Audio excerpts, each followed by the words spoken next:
តារាបណាបរោះម្នាក់និយាយវានឹងបាញ់ស្លឹកឈើចេញពីមាត់របស់វាជាបន្តបន្ទាប់បរោះនោះមានការងឿងឆ្ងល់ទាំងស្រុងកាលពីយប់មិញដើមឈើមួយដើមឈើធំមួយស្រាប់តែដុះចេញពីដីនៅក្នុងផ្ទះរបស់សៀវហីមានស្លឹកចំនួន 1000 ដាំដុះលើវាអ្វីដែលគួរឲ្យភ្ញាក់ផ្អើលជាងនេះទៅទៀតនោះគឺរាល់ពាក្យសម្ដីដែលបរោះនោះនិយាយចេញមកស្លឹកមួយនឹងធ្លាក់ពីដើមឈើ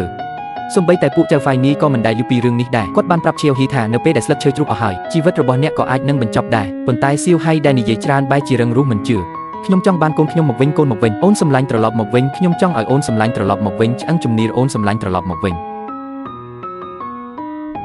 ក្មេងតូចខ្មៅមានអារម្មណ៍ភ័យខ្លាចយ៉ាងខ្លាំងគាត់មិនចង់ឲ្យដើមឈើធំមួយគ្រប់គ្រងទេគាត់បានរើសពូថៅមួយហើយកាប់វាយ៉ាងខ្លាំងដោយមិននឹកស្មានដល់នៅវិនាទីបន្ទាប់សៀវហីត្រូវបានបោះចោលភ្លាមហើយនៅលើដងខ្លួនរបស់គាត់មានសូម្បីតែស្លាកស្នាមកាត់នៅទីនោះវាបង្ហាញថាជោគវាសនារបស់គាត់ត្រូវបានភ្ជាប់ជាមួយដើមឈើធំនេះរួចហើយដើម្បីរស់រានមានជីវិតឈៀវហេអ្វីដែលខ្ញុំអាចធ្វើបានឥឡូវនេះគឺបិទមាត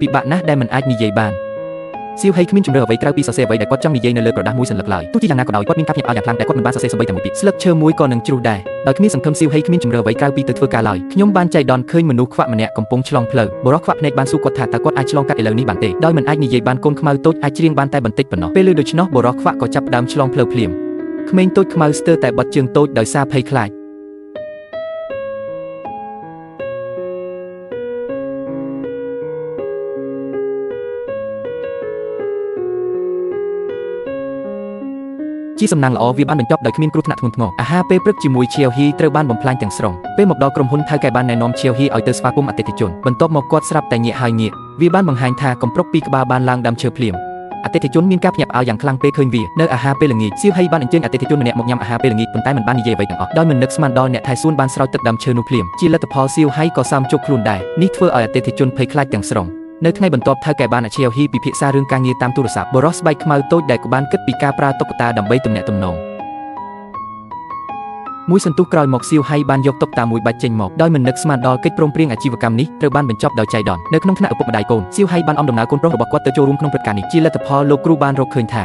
សៀវហៃគ្រាន់តែបាត់មាត់របស់វាប៉ុណ្ណោះប៉ុន្តែមិនបានបញ្ចេញសម្លេងអ្វីឡើយដូច្នេះគ្រូបានសុំឲ្យឆេវហេច្រៀងវាតែម្នាក់ឯងដោយគ្មានទីពឹងលើកប្លាកគ្មានជំរឿអ្វីក្រៅពីបើកមាត់ច្រៀងបទដែលខូចនោះម្ដងទៀតឡើយខូចពិតណាស់ស្លឹកឈើពីរបីសន្លឹកទៀតបានជ្រុះសៀវហៃពោពេញដោយភាពជូរចត់ដែលមិនអាចពិពណ៌នាបានពេលពួកគេមកដល់ផ្ទះប្រពន្ធរបស់គាត់បានឃើញថាសៀវហៃនៅស្ងៀមដូច្នេះគាត់បានសួរជាវហ៊ីអំពីថាតើគាត់លែងស្រឡាញ់គាត់ទៀតហើយឬអត់នេះពិតជាអាក្រក់ណាស់បើគ្មានប្រយោគរាប់សិបទេតើខ្ញុំអាចពន្យល់រឿងនេះដល់ស្ត្រីដោយរបៀបណាស្លឹកឈើទាំងអស់គួរតែជ្រុះនៅពេលនោះកូនខ្មៅតូចមានការជិះចាប់ខ្លាំងណាស់ដោយសារតែកាន់វាជាប់នៅទីបំផុតប្រពន្ធក៏ខឹងខ្លាំងណាស់ក៏ត្រឡប់ទៅផ្ទះឪពុកម្ដាយវិញដើម្បីបំបែកបណ្ដាសាសៀវហៃបានព្យាយាមជួយអ្នកក្រីក្រធ្វើអំពើល្អគ្រប់ទីកន្លែងប៉ុន្តែស្លឹកឈើនៅតែបន្តជ្រុះមុនពេលដែលយើងដឹងស្លឹកឈើស្ទើរតែទាំងអស់បានជ្រុះអស់ហើយអ្នកគួរតែដឹងគាត់ធ្លាប់ជាមនុស្សនិយាយច្រើនណាស់និយាយដោយមានភាពស្វាហាប់ប៉ុន្តែឥឡូវនេះគាត់មិនហ៊ាននិយាយសូម្បីតែមួយម៉ាត់ដោយអស់កម្លាំងទាំងផ្លូវកាយនិងផ្លូវចិត្តសៀវហៃមានអារម្មណ៍អស់សង្ឃឹមទាំងស្រុងគាត់បានសម្រេចចិត្តបញ្ចប់ជីវិតរបស់គាត់រក្សាទុកពាក្យសំខាន់បំផុតសម្រាប់មនុស្សសំខាន់បំផុតដំបូងគាត់បានរកឃើញប្រពន្ធរបស់គាត់ហើយចាប់ដៃនាងយើងភាពអស់កលឹបជានិច្ចបន្ទាប់មកគាត់បានដឹងខ្លួនវាបង្ហាញថាគាត់មិនដែលស្ងប់ចិត្តទេស៊ីនឡៃបាននិយាយពាក្យទាំងនេះទៅកាន់ក្រុមគ្រួសាររបស់នាងបន្ទាប់មកគាត់បានរកឃើញម្ដាយរបស់គាត់ឈ្មោះស៊ីឈីងម្ដាយរបស់គាត់បានស្ដាប់ពេលគាត់រៀបរាប់រឿងរ៉ាវពីកុមារភាពរបស់គាត់ពេលគាត់ចាក់ចេញគាត់ក៏ដើរយឺតគាត់បាននិយាយពាក្យពីរបីម៉ាត់ដែលនៅសល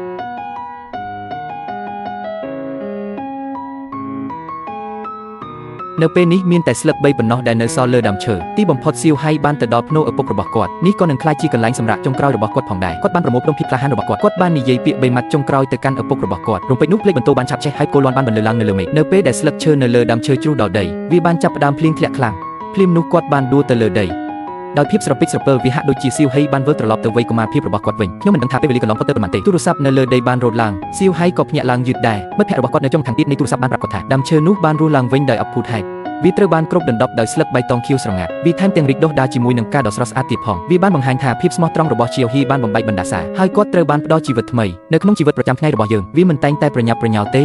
ប៉ុន្តែពួកគេភ្លេចពីរបៀបឈប់ប្រហែលជាទេសភាពដ៏ស្រស់ស្អាតបំផុតគឺនៅក្បែរយើងតើអ្នកនឹងធ្វើអ្វីប្រសិនបើវាជាអ្នក